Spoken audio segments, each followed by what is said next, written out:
চেনা কণ্ঠ কানে আসতে ঘুমটাও যেন উড়ে যায়।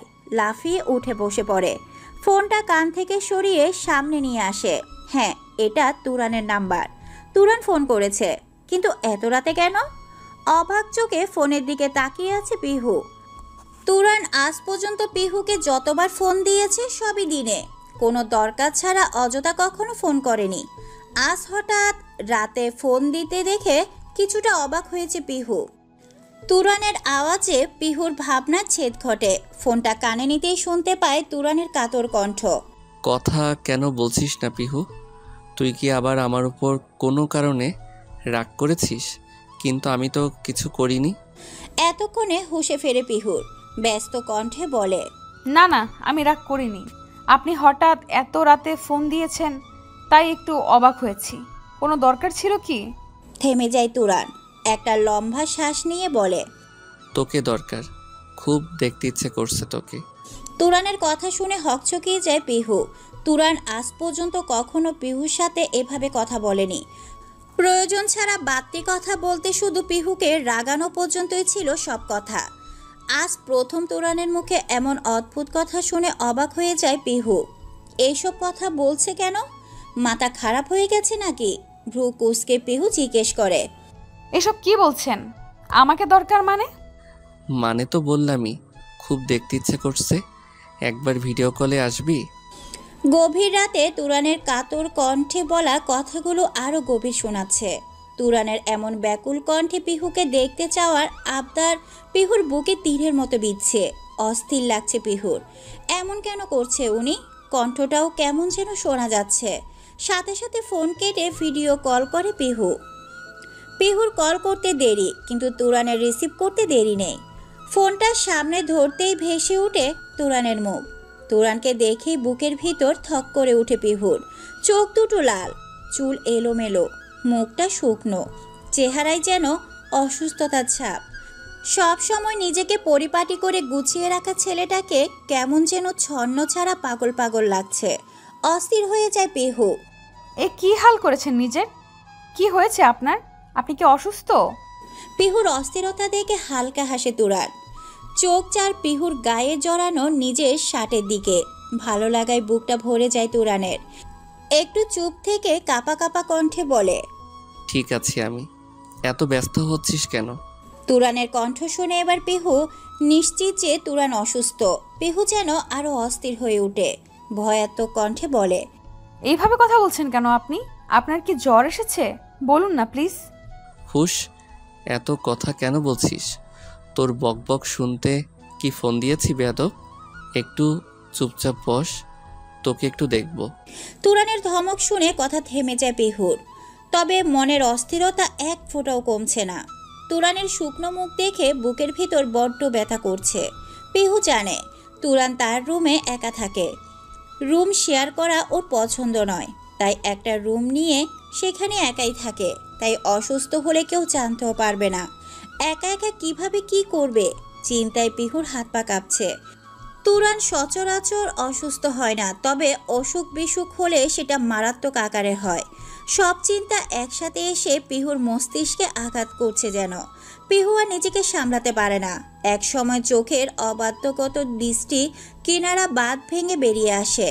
পিহুকে কাঁদতে দেখে তুরান ধীর স্বরে বলে, কাঁদছিস কেন পিহু পাখি? কান্না থামা প্লিজ। তোর কান্না যে আমার সহ্য হয় না। পিহু কেঁদেই যাচ্ছে, চাইছে থামাতে, কিন্তু এই বেইমান কান্নাগুলো অবাধ্যের মতো নিজ গতিতে বেরিয়েই আসছে। পিহু পারছে না তাদের থামাতে। পিহুকে এখনো কাঁদতে দেখে তুরান এবার চোখ মুখ শক্ত করে ফেলে। এই মেয়ে কি বোঝে না যে তুরান ওর চোখের পানি সহ্য করতে পারে না? শক্ত কণ্ঠে তুরান বলে, থামতে বলছি পিহু, না হলে কিন্তু আমি ফোন কেটে দেব। ফুপিয়ে উঠে পিহু নাক টেনে বলে, আপনি আমাকে আগে বলেননি কেন যে আপনি অসুস্থ? হ্যাঁ, তো রাতে বলছেন। আমার কি চিন্তা হয় না? আপনি আমার কথা একটুও ভাবেন না। শেষের কথাটা পিহু অভিমানের সাথে বলে। তুরানের কৌতূহল যেন আরো বেড়ে যায়। মুস্কি হেসে বলে, তোর কেন এত চিন্তা হচ্ছে? তোর তো চিন্তা হওয়ার কথা না। আমি তো খারাপ, বাজে লোক, রাক্ষস, দৈত্য, দানব, আরও কত কি বলিস। তাহলে এই বাজে লোককে নিয়ে তোর এত চিন্তা কেন? নাক টেনে হাতের উল্টো পিঠ দিয়ে চোখ মুছে পিহু এক হাতে একটা কান ধরে বলে, সরি, আর বলবো না, প্রমিস। আপনি বাড়ি চলে আসুন প্লিজ। কাল তো পরীক্ষা আছে, এখন কিভাবে যাই? পরীক্ষা শেষে তারপরে যাব। চুপ হয়ে যায় দুজনে, দুজনের দৃষ্টি একে অপরের দিকে, যেন এখন মুখে নয় চোখে চোখে কথা হচ্ছে। কিছুক্ষণ চুপ থেকেই পিহু বলে, রাতে খেয়েছেন? না, খেতে ইচ্ছে করছে না। ভ্রু কুঁচকে যায় পিহুর। এসবের মানে কি? অসুস্থ শরীরে না খেয়ে আছে? তাহলে তো ওষুধও খায়নি। ধীর স্বরে পিহু বলে, খেতে ইচ্ছে করছে না কেন? কি করব বল, বউ থেকেও নেই। এই অসুস্থ শরীরে নিজের হাতে খেতে কি ইচ্ছে করে? বউ ভালোবেসে খাইয়ে দিলে তাহলে খাওয়া যায়। কয়েক সেকেন্ড থেমে তুরান আবারও বলে, জানিস পিহু, দুটো আফসোস রয়েই গেল। জানতে চাইবে না কি কি? পিহু মিনমিন স্বরেই বলে, কি আফসোস? প্রথমত, সবার বউ তার বরকে ভালোবেসে নিজের হাতে খাইয়ে দেয়, কিন্তু আমার বউ আজ পর্যন্ত কখনো নিজের হাতে আমাকে খাইয়ে দিল না। আর দ্বিতীয় হলো, জ্বর হলে সবার বউয়েরা চুমু দিয়ে জ্বর সারিয়ে দেয়, কিন্তু আমার বউ কখনো চুমু দিয়ে জ্বর সারিয়ে দিল না। আফসোস দুটো রয়েই গেল। এই আফসোস বোধহয় কখনো শেষ হবে না। নাকি হবে? আসলে দিবি একটা চুমু? অবাক চোখে তাকিয়ে আছে পিহু। জ্বরের কারণে তুরানের যে হুঁশ নেই সেটা পিহু বেশ বুঝতেই পারছে। তা না হলে তার কম কথা বলা গম্ভীর তুরান ভাই এমন বেফাস কথা কখনোই বলতো না। জ্বর আপনার মাথায় চড়ে গেছে, আগে ওষুধ খান, তারপর কথা বলছি। পিহুর মুখে খাবারের কথা শুনে হঠাৎ তুরানের আজ দুপুরে আরিফের কথা মনে পড়ে যায়। চোখ মুখ শক্ত হয়ে যায় তুরানের। এই আরিফকে তুরান একদম সহ্য করতে পারে না। শুধু আরিফ কেন, পিহুর আশেপাশে কোনো ছেলেকে তুরান সহ্য করতে পারে না। শক্ত গলায় জিজ্ঞেস করে, আরিফ কোন ঘরে আছে? তিয়াস ভাইয়ের ঘরে আছে। কেন? কিছু না, শোন, আরিফের থেকে দূরে থাকবি। আমি যেন তোকে কখনো ওর আশেপাশে না দেখি। তুরানের কথা শুনে পিহু আহাম্মক বনে যায়। বোকা বোকা চোখে তাকিয়ে বলে, কেন? আর আমি তো ওনার আশেপাশে যাই না, উল্টে উনিই আমার আশেপাশে ঘুরে। এমনিতেই তুরান আরিফের উপর রেগে আছে, তার উপর পিহুর এই কথাটা যেন আগুনে ঘি ঢালার কাজ করলো। চোয়াল শক্ত করে দাঁতের দাঁত চেপে তুরান বলে, আগে বাড়ি ফিরি, তারপর ওকে দেখে নিচ্ছি। এখন ঘুমিয়ে পড়, অনেক রাত হয়ে গেছে। চিন্তায় পিহুর ঘুম উড়ে গেছে। তুরান অসুস্থ অবস্থায় একা আছে। এসব দেখে পিহু ঘুমাবে কিভাবে? পিহুর কি ঘুম আসবে?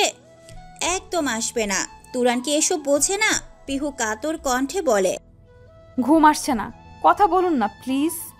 এদিকে তুরানের জ্বর যেন আরো বাড়ছে, চোখ দুটো ভারী লাগছে। ঘুমের যে আগমন ঘটাতে চলেছে সেটা বেশ বুঝতে পারছে তুরান, কিন্তু সেটা পিহুকে বলতে ইচ্ছে করছে না। জ্বরের ঘোরে হোক, তবে তুরানের ভালোই লাগছে। তাই আর ফোন না কেটে ওভাবেই শুয়ে পড়ে। ফোনটা সামনে বালিশে রেখে পিহুর সাথে টুকটাক কথা বলতে থাকে। এক পর্যায়ে ঘুমিয়ে পড়ে তুরান। জ্বরের তাড়নে জেগে থাকা দুষ্কর হয়ে পড়েছে, তাই কিছুক্ষণের মধ্যে ঘুমের দেশে পাড়ি জমিয়েছে। কিন্তু ঘুম নেই পিহুর চোখে। চিন্তায় ঘুম আসছে না। ইচ্ছে করছে এক ছুটে তুরানের কাছে চলে যেতে, কিন্তু সেটা তো এখন সম্ভব নয়। তাই ফোনের দিকে তাকিয়ে থেকে রাত পার করে দেয়। ড্রয়িং রুমে পুরো পরিবার উপস্থিত। তাদের মধ্যমণি হলো পিহু। একাধারে কেঁদেই যাচ্ছে, কোনো থামাথামি নেই। পিহুর কান্নার কারণ জানতে একজোট হয়েছে সবাই। তাইবা বেগম পিহুর মাথায় হাত বুলিয়ে দিয়ে জিজ্ঞেস করেন, কি হয়েছে আম্মা, কাঁদছো কেন? না বললে বুঝবো কিভাবে? বড় মামিকে বলবে না? পিহু কাঁদতে কাঁদতে বলে, কাল রাতে তুরান ভাই ফোন দিয়েছিল আমাকে। ওনার অনেক জ্বর ছিল, উনি তো রুমে একা থাকেন। আমার খুব চিন্তা হচ্ছিল, তাই ফোন কাটিনি ওনার খেয়াল রাখার জন্য। পরে কখন ঘুমিয়ে পড়েছি বুঝতে পারিনি। সকালে উঠে দেখি ফোন কেটে গেছে। আমি তখন থেকে ফোন দিচ্ছি, কিন্তু ফোন রিসিভ করছে না। কেন রিসিভ করছে না? বলে আবার কান্না করতে থাকে। এদিকে বাসায় সবে চিন্তা পড়ে যায়। তুরান তো কাউকে এই বিষয়ে কিচ্ছু বলেনি। একে একে ফোন দিতে থাকে সবাই, কিন্তু তুরানের ফোন বন্ধ দেখাচ্ছে। এতে করে পিহুর কান্না যেন আরো বেড়ে যায়। কোনো উপায় না দেখে তিয়াস বলে, তোমরা চিন্তা করো না, আমি এক্ষুনি যাচ্ছি, গিয়ে দেখি কি হয়েছে। তাহমিনা সহমত জানিয়ে বলে, হ্যাঁ ভাই, দেরি করা ঠিক হবে না, তুই এক্ষুনি বেরিয়ে পড়, ছেলেটির আবার কোনো বিপদ আপদ না হয়। সকলের অনুমতি নিয়ে সাথে সাথে ঢাকার উদ্দেশ্যে বেরিয়ে পড়ে তিয়াস। বাসার সবাই একরাশ চিন্তা নিয়ে বসে থাকে। রাজশাহী থেকে ঢাকার কাছের পথ নয়। কি জানে কি হলো ছেলেটার, ও তো কখনো ফোন বন্ধ রাখে না, তাও অসুস্থতার মধ্যে। ভয় হচ্ছে সবার। মনে মনে সবাই একটা কথাই বলেছে, ছেলেটার কোনো বিপদ যেন না হয়। একটা বিলাসবহুল 5তলা বিল্ডিং এর সামনে দাঁড়িয়ে আছে তিয়াস। এই বিল্ডিং এর 3 তলায় একটা ইউনিট নিয়ে তুরান থাকে। এর আগে এখানে দুবার এসেছিল তিয়াস বেড়াতে। ফ্যামিলি বাসা হলেও বিল্ডিং এর মালিকের সাথে সম্পর্ক ভালো হয় তুরানকে এখানে থাকার পারমিশন দিয়েছে। তুরানের আরও 4 বন্ধু সহ মোট 5 জন থাকে এই ফ্ল্যাটে। ফ্ল্যাটের দিকে আরও একবার চোখ বুলিয়ে সামনের দিকে হাঁটা দেয় তিয়াস। এর আগেও দুবার আসায় দারোয়ান তিয়াসকে চিনতে পারে, তাই ভেতরে যেতে বাধা দেয়নি। দুরু দুরু বুকে ফ্ল্যাটে প্রবেশ করে তিয়াস। বুকের ভিতর ধুকপুক করছে। তুরান কখনো ফোন বন্ধ রাখে না। আর তার চেয়ে বড় কথা, তিয়াসের সাথে সবকিছু শেয়ার করে তুরান। যদি কিছু হতো তাহলে তিয়াসকে তো অবশ্যই জানাতো, কিন্তু তিয়াসকেও কিছু না জেনেই উল্টো ফোন বন্ধ রেখেছে। এটাই বর্তমানে সবচেয়ে বড় ভয়। তুরানের আবার কিছু হয়নি তো? ভাবনার মধ্যেই 3 তলায় তুরানের ফ্ল্যাটের সামনে চলে আসে তিয়াস। লম্বা একটা শ্বাস নিয়ে দরজা খুলতে চেষ্টা করে, কিন্তু দরজা লক করা। কয়েকবার কলিং বেল চাপে, কিন্তু কারো কোনো সাড়া নেই। কিছুক্ষণ দাঁড়িয়ে থাকে, কিন্তু কেউ দরজা খুলছে না। ভ্রু কুঁচকে যায় তিয়াসের। বাসায় কেউ নেই নাকি? দৌড়ে নিচে নেমে আসে তিয়াস। হাঁপাতে হাঁপাতে দারোয়ানকে জিজ্ঞেস করে, চাচা, তুরান ভাইকে দেখেছেন? ও কি বাসায় নেই? নিজের চেয়ারে বসে চা খাচ্ছিলেন দারোয়ান। তিয়াসকে হাঁপাতে দেখে উঠে দাঁড়ায়। পাশে ছোট্ট টেবিলে চায়ের কাপটা রেখে বলে, তুফান বাবারা তো সকালে চইলা গেল, আইস নাকি তাগো পরীক্ষা আছে, তুমি অপেক্ষা করো, একটু পরে চইলে আইব। তুরান পরীক্ষা দিতে গেছে শোনা মাত্রই আর এক মুহূর্ত দেরি না করে আবার ছুটে তিয়াস। দারোয়ান আহাম্মকের মতো তাকিয়ে আছে। তিয়াসের এমন ঝড়ের গতিতে এসে আবার সাইক্লোনের গতিতে চলে যাওয়ার কোনো কারণ তিনি খুঁজে পাচ্ছেন না। চোখ মুখ কুঁচকে আবার নিজের জায়গায় বসে পড়েন। বিড়বিড় করতে থাকেন, আজকালকার পোলাপাইন মানেই ঝগড়া, কখন কি করে বোঝা যায় না। তুরানের ফোনে অনবরত কল দিয়ে যাচ্ছেন শফিক সাহেব, কিন্তু ফোন এখনো সুইচ অফ দেখাচ্ছে। ফোনে তুরানকে না পেয়ে চিন্তিত ভঙ্গিতে মাথায় হাত চেপে সোফায় বসে পড়েন। সামনের সোফায় তাইবা বেগমের কোলে মাথা রেখে ঘুমিয়ে পড়েছে পিহু। সকাল থেকে কেঁদেই যাচ্ছে মেয়েটা, কেউ থামাতে পারছে না। কাঁদতে কাঁদতে এক সময় তাইবা বেগমের কোলেই ঘুমিয়ে পড়েছে, তাই কেউ আর ডাকেনি। থাক কিছুক্ষণ ঘুমিয়ে। খবর পেয়ে পিহুর বাবা ও মা চলে এসেছে। ড্রয়িং রুমে জুড়ে পিনপতন নীরবতা বিরাজ করছে। কারোর মুখে কোনো কথা নেই, সবার চেহারাতে চিন্তার আভাস। কোনো খবর না পাওয়া পর্যন্ত যেন কেউ নিঃশ্বাসও নিতে পারছে না। পুরো রুমের নীরবতা ভেঙে সেই মুহূর্তে শফিক সাহেবের ফোন বেজে ওঠে। নিস্তব্ধতার মধ্যে হঠাৎ ফোনের বিকট আওয়াজে চমকে উঠে সবাই। ঘুম ভেঙে যায় পিহুর। লাফিয়ে উঠে বসে আশা ভরা দৃষ্টিতে তাকায় ফোনের দিকে, এই আশায় যে তুরান ফোন করেছে কিনা। শফিক সাহেব কাল বিলম্ব না করে সাথে সাথে ফোনটা রিসিভ করেন। ফোনের ওপাশ থেকে শোনা যায় তিয়াসের আশ্বস্ত গলার স্বর, জেঠু, তোমরা চিন্তা করো না, ভাই ঠিক আছে, আমি ওর সাথেই আছি। আর কি হয়েছিল বাকি সব বাসায় এসে বলছি, তুমি সবাইকে চিন্তা করতে নিষেধ করো। তিয়াসের কথা শেষ হতেই লম্বা করে দম ছাড়েন শফিক সাহেব। ভয় ছিলেন তিনি যে কি খবর আসবে, কোনো খারাপ খবর শুনতে হবে না তো। তুরান তার একমাত্র সন্তান, তাই ছেলেকে নিয়ে শফিক সাহেবের চিন্তা বেশি। এখন নিশ্চিন্ত হলেন, বুক ভরে শ্বাস নিয়ে বললেন, বেশ, আগে তোরা বাসায় আয়, তারপর কথা বলছি। আর ওই গাধাটাকে বলিস প্রস্তুতি নিয়ে আসতে, এমন দায়িত্ব জ্ঞানহীনের মতো কাজের জন্য ওর কঠিন বিচার আসছে। সাবধানে রাখছি। ফোন কেটে পকেটে রেখে সামনে তাকাতেই দেখে সবাই আগ্রহের চোখে তাকিয়ে আছে তার দিকে। সবার মনের অবস্থা বুঝতে আর বাকি নেই শফিক সাহেবের। পাশের সোফায় বসে শান্ত চোখে তাকান সামনের দিকে।